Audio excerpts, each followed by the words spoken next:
Hello everyone, today is our fifth lecture of the data science course and today we are going to talk about model evaluation.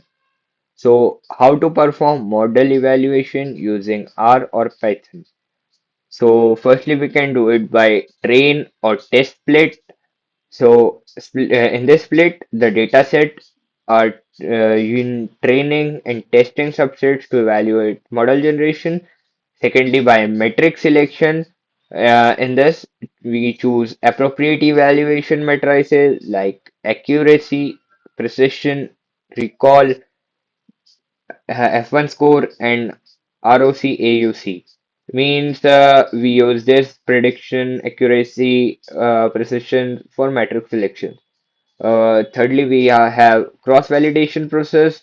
In this, we use techniques like k-fold, uh, get a k-fold, z-fold, get a robust estimation to performance. Means we use different types of techniques to make the performance improvable. Means we improve the performance by using this test. Now we have how to account our unequal error cost. So first by costing sensitive learning, so by adjusting module training to minimize the total cost of errors, not just overall accuracy, means we will minimize the overall cost with the minimum errors to make it accurate both cost-wise and accuracy-wise. Secondly, we have the threshold tuning. We optimize the decision thresholds to balance false positives and false negatives, which make our code more accurate and more precise. Thirdly, we have the evaluation matrices. Using matrices like cost-weighted accuracy, precision recall curves, and lift charts means by using these types of tools like cost-weighted accuracy, precision recall curves, we can make our data more accurate, more precise, more comfortable to the user. So user can understand it easily. Now we'll talk about the techniques for model comparison. First is our holdout testing. So we split the data into training, validation, and test sets to evaluate and select the best models. By using this, we'll test the data. Secondly, after this process, we'll do the statistical test.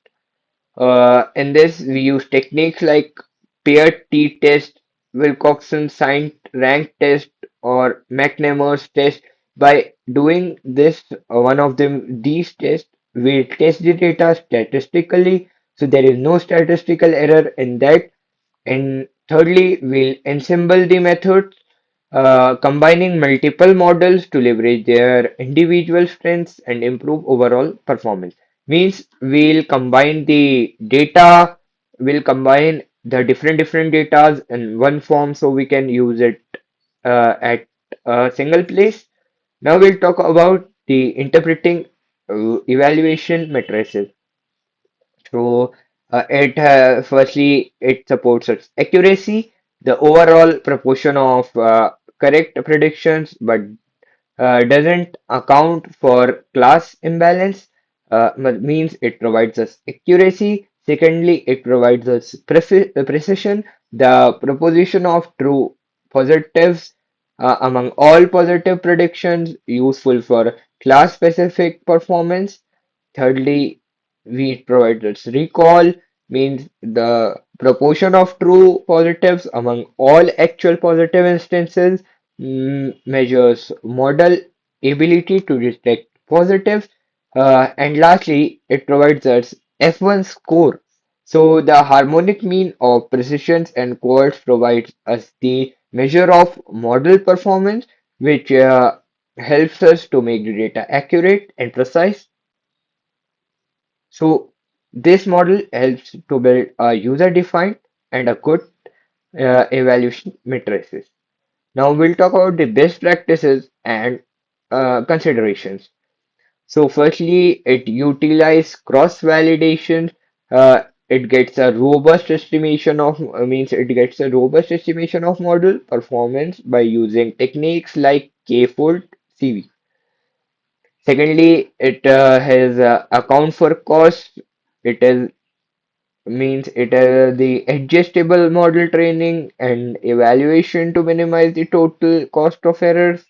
Means it minimize the errors by which our cost becomes more efficient, our program become more efficient, we'll get the maximum to maximum cost and minimize the errors.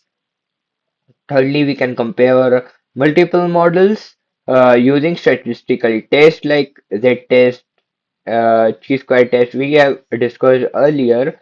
We can ensemble methods to identify the best performing models. So using this, we can get the best performance from our model. Uh, Lastly, we have interpreted matrices careful. So understanding the strengths and limitations of different evaluation matrices. By knowing this, we remove the limitations of the our models. Thank you for this video. We'll discuss more topics in the next video. Thank you.